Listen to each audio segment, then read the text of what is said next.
Hey guys, Andy here. Now this is my final video on the Caledonian Sleepers TMCember Series. You know why I didn't do this video yet? Because I was busy on Christmas Day doing videos. So this will be a double header. Parts 10 through 12 and the final show. Without further ado, let's get on board and let's get rolling. Now part 10. One of my favorite TM videos because of two things: the pre-war torture Hall of Fame and the Boxcar Boogie song. Now there's like two versions of that song. One of them was in part 10. The other one was in the Alto Trains album. I think I prefer both of them, but according to the Caledonian Sleeper, he preferred the one at the Trains Part 10, which I can understand because in the album version it had like a different tune to it. He also talks about the sugarcane train. See you, Andy. See you, Craig. Yeah, the sugarcane train was shut down in 2014 because like damages or something like fire damage and water damage. I'm guessing, but what do I know? If I went to Hawaii, I might see remnants of the sugarcane train railroad. And because, you know, back then, raw sugar was hauled from the fields to the mills. Nowadays, it's done by like tractors and big machines because they're more cost effective to operate. And the pre-war Torture Hall of Fame was by far one of my favorite segments in Auto Trains Part 10 because one, the tunnel, the fog machine, and the pre-war Torture Hall of Fame inductees.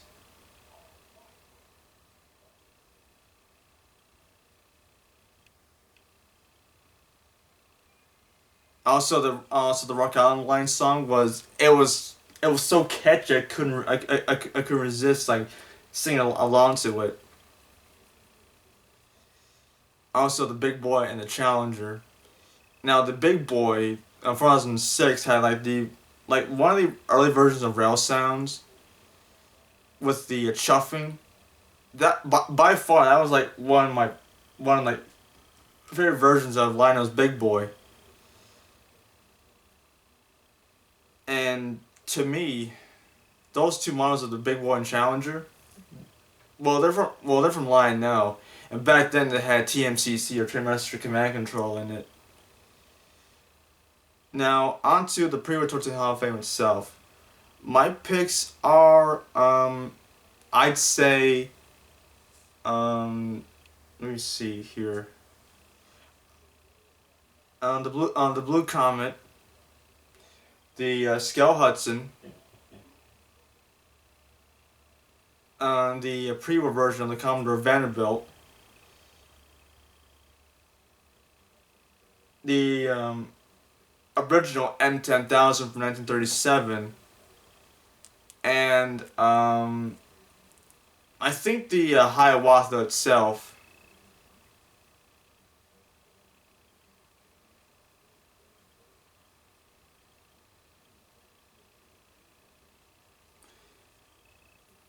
And to me, it's one of my favorite Out the Train videos to date.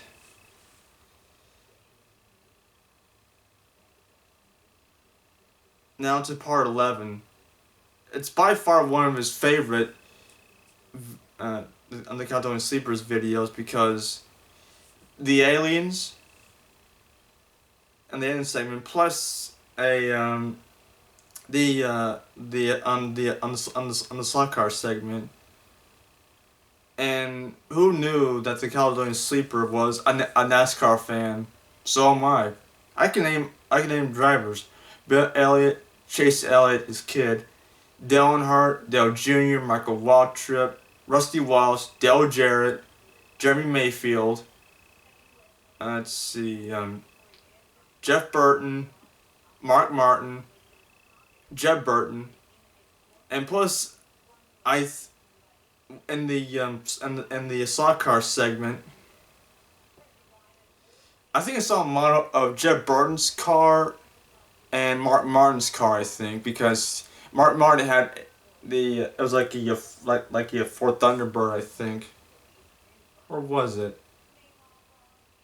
Because his team owner, what, who was he? Not Roger Penske. Um, damn it. I can't remember that. Let me look it up real quick.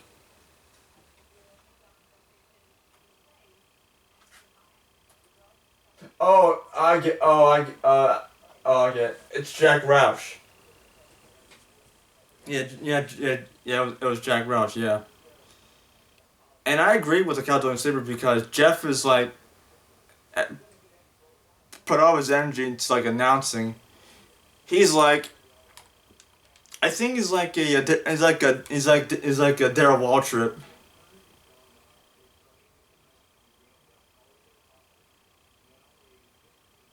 Yeah, it was like the number 6 Valvoline Ford. Why am I blurry? Can you guys see me all right? Why am I blurry? There I am, right there.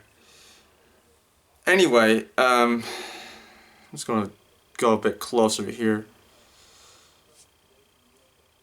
Also, it talks about Vinny running running a poster layout, and he added something here. Even Tom McComas, who was voicing Vinny, was having fun and having a lot of energy and excitement to him.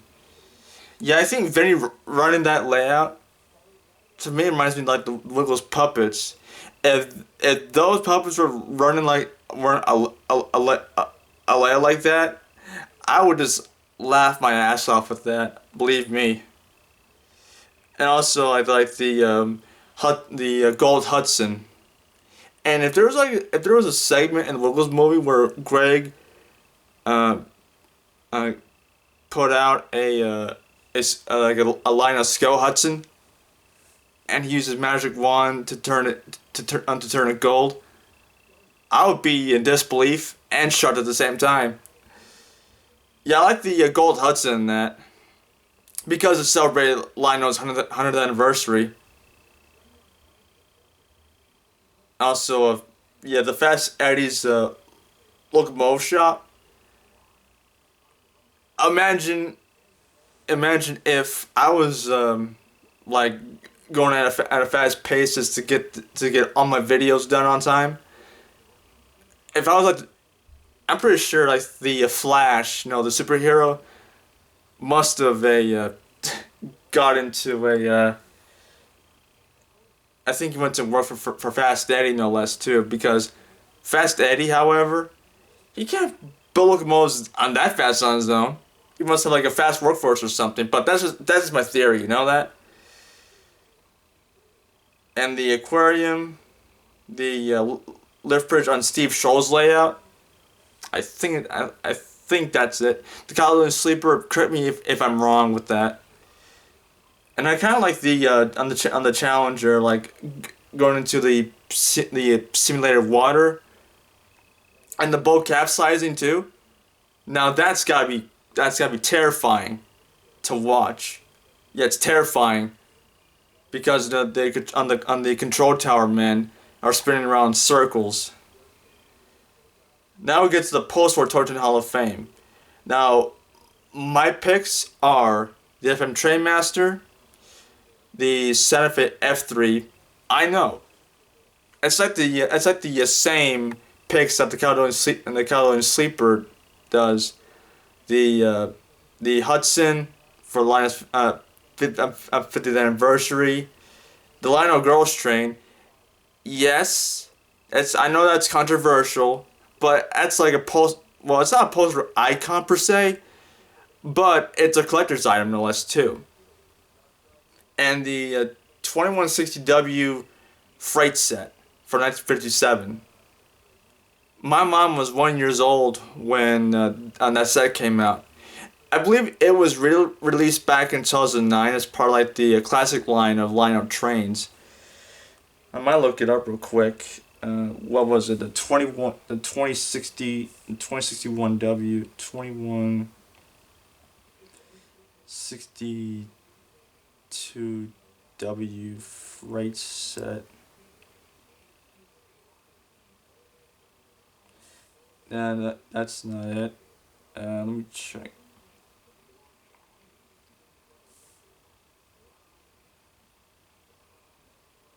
'57. Nope, I don't see it now. Wait, see it line now. 2009 Font 2 catalog. Oh, here it is. Hold on. Let's see. Nope, nope, nope.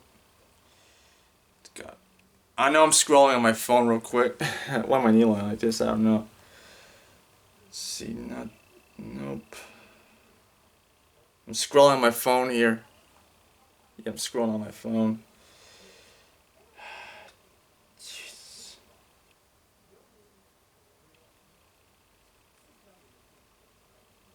Oh, heck. Oh, here it is. Let's see. Oh, it's the 2261W freight set. It's right there.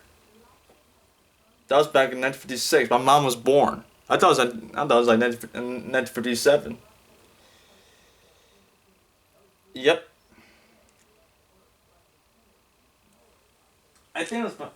See that was like my number one pick. I think. Jeez, I don't know what am I doing with this video. See the FM Trainmaster, the Live 50th Anniversary Hudson, the Yako FA, the Girls Train, and the 2261W freight set. That's my top 5 right there. And we have the Aliens no less too, which is one of the fun segments in the entire video, because he explained about where the model came from. It's like one the Mars, like the Mars UFO thing, whatever it was. Oh, the Mars Explorer. That's what it says. Mars Explorer. I think in one of the John Deere, I think it was like John Deere Heaven. I think these the same model of like the UFO to pick up one of the cows or beam them up. Yeah, Part 11 was pretty fun. Now to Part 12 with the American Freedom Train, the DD-1, the Carlisle and Finch layout, and a whole lot more. The first segment that he discusses is the streamliners from like the 1930s, like the M10,000, the City of Denver, the Burlington Zephyr, and the Aero Train from like the 30s to the 50s, because after World War II, airplanes and cars took the people's fancy. No longer riding on a train was like an adventure, like a road trip or air travel. And the 900 Miles song by James Coffey is such a headbanger to listen to. Every time I surf online and just listen to that song, and it's like talking about a bygone era. And when the Carlisle and Finch layout next. Carlisle and Finch was the first toy train company in America. 1896 no less too. 4 years before Lionel was in 1900. But the oldest toy train manufacturer in the world is Markland. In fact, the Markland chassis and the wheels and the track were made for Thomas and Friends in the early years, like in the 1980s.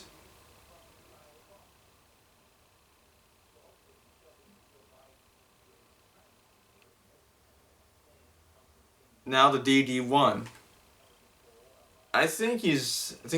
He's almost correct. The DD1 doesn't have pantographs. It has like a one of those pickup shoe things.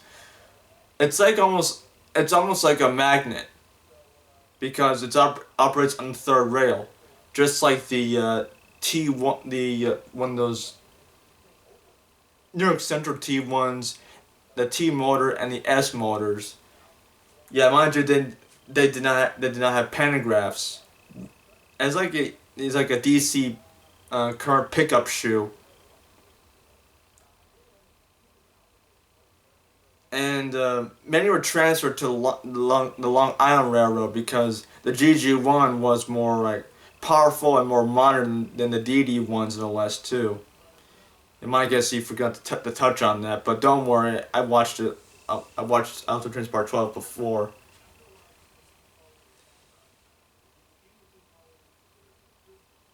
Yeah, nowadays there's like only one DD1 left. Number 3936 and 3937, preserved at the Rare Museum in Pennsylvania. If I ever go to Pennsylvania, I gotta see that DD1. Plus, mind you, it was cosmetically restored no less too. Plus, I think the GG1 is there too, number 4936. Yeah, both preserved, and as he said, if they could talk, they could be friends, not rivals, because hey, the GG1 replaced the DD1 to less too because they're going obsolete.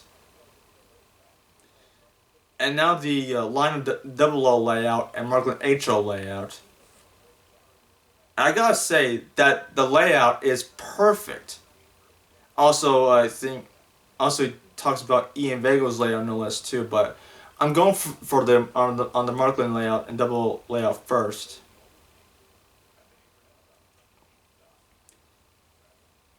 All right, let me see here. I'm just watching this, rewatching together a mental note on this one. It's like a tutorial on how to build an NHL layout, but I think the Caledonian Sleep discussed that and about his thoughts on the final show. I think Jeff said in part 12 that in the next video they show you how it's done. Now we go to Ian Bagel's layout. Also, the Lionel Gross train is in this one too. Sure, it was a flop, but nowadays as a collector's item. I think it was like released in 1957, and it was controversial because a girl wanted a toy train, like a real looking toy train, not some silly looking train in Easter egg colors, because it was such a flop. Not many were sold, but it's a hot collector's item no less too. I like the layout because I like modern engines like the Texas Special, the Denver Rio Grande Special, even the Penty T1 no less too. And little Abigail, she doesn't know how to operate the trains, but I think her dad is showing her how to operate it. And one of the sections, it was more at Christmas time because of the Department of 56 buildings and the Lionel train store no less too, and there's Santa Claus right there. Even Jeff has this joke about like Graceland. Could it be? Nah. It's like a nod to Elvis Presley at Graceland. Oh man, that's so incredible. That's hilarious right there too. Also, Jeff's friend Asher. Yeah, we'll see him later in the show where, spoiler alert, he gets pied in the face. What a build up with that, huh? It's just incredible.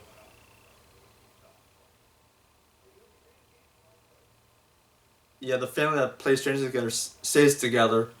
That's so true right there as well.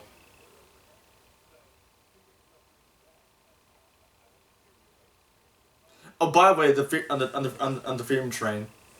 Yeah, back in 1976, America celebrates its 200th birthday. I think the Freedom Train traveled to all 48 states, I believe. because Hawaii, that's far in the ocean, Alaska is up in Canada. It had like a rush of patriotism. It was like so much. Ever since, let's say, yeah, because of the Freedom Train and the Bicentennial, everybody had this big rush of patriotism. It hasn't been seen since at the end of World War II.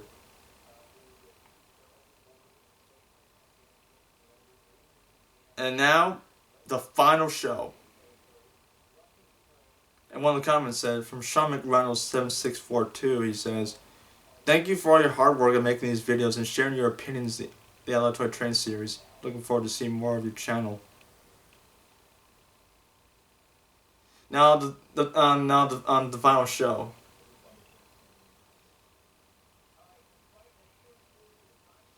And while Jeff hit puberty in part 12, and he sounds almost like a mature adult almost. So it discusses Richard Kuhn's Carlisle layout and his biography too, because he was the owner of Lion now. Without Richard Kuhn, Lion would be like taking the backseat in the toy train industry. Without him, without the advantages like TMCC, all the technology, even Neil Young and Richard Kuhn partnered to develop Lion Tech. Without that, we wouldn't have modern technologies like Bluetooth controlled trains, TMCC, the LCS system, even modern trains no less too. So thank you, Richard Kuhn. Thank you. Also, they showed his fabulous car layout. Nowadays, all his collection, all of his trains, his cars, everything was sold off at auction. So my guess, everybody who bought like something from Car Rail is enjoying it too. Even the song towards the end of the segment, it's so like it sounds kick ass no less too. You can play it at like a ballroom or prom for that matter. That would have been great too. And the segments about like the Texas Special, the Drivers Hudson, and the Santa Fe Super Chief.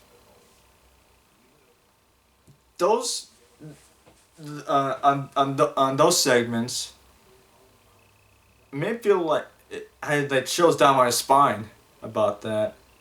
Even the Texas Specialists too, because of the rail sound system, like Texas Special 2245 take the green and it blows its horn. All aboard the Texas Special. I love that segment. It's like a build up to Come Right Along With Me. That song is so awesome to listen to. It makes you feel like you're riding on a train. It's just incredible.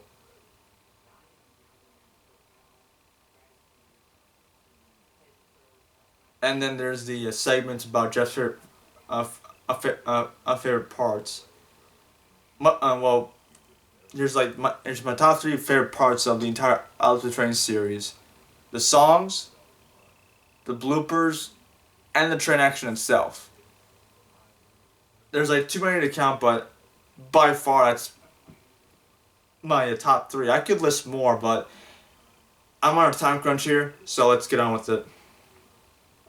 Now one of the segments about the building of the Line No 00 layout and Margaret H.O. layout no less too, about how to build it. It's like a tutorial on how to build a layout in general, about the sawing, cutting, measuring, wiring it up, buying the trains itself because it's a pain in the ass. Also, you got the space for it too, because mind you, minor houses are so small. And if I built the layout, I built an HL layout because it's so small. But if I built an AEGO layout, oh my god, an O-gauge layout, I had a brain fart. If I built an O-gauge layout, 2 loops of track, a few accessories, a few scenery pieces, and that's it. That's all you need. And also Elmer, He's not a sentient locomotive. He's a railroad worker, deliver freight to the wrong town. Pottsville, not Spotsville. It's just so hilarious too. I was like rolling on the floor laughing when I first saw it and said, "Oh my god, it's just so incredible." And now the second Freedom Train. Well, the first one, not the second one. The first one for 1947. Yes, I'm going to touch on some sensitive topics here, but this was a kid's show on the list too. According to the Caledonian Sleeper and Train of Thought about the first Freedom Train, American propaganda, and segregation no less too. The segregation, however, this was in the U.S. South during like the after the Civil War to about like 1965, like almost like a century of segregation itself. I'm glad I wasn't alive in the 40s for one thing. Even there on the American Freedom Train, cut out like all the workers' rights and everything, the collective bill of rights. Yeah, Freedom Train, it's not. I feel sorry for all those people who are being like shoved through the exhibit every 3 seconds.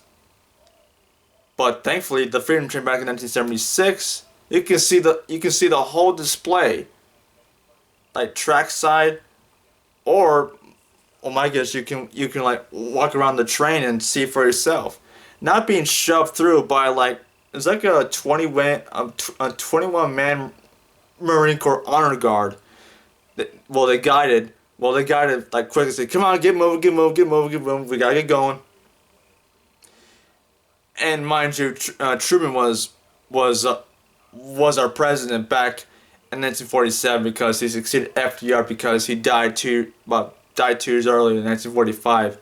And mind you, the Freedom Train was like in celebration of the end of World War II, like prosperity and whatnot.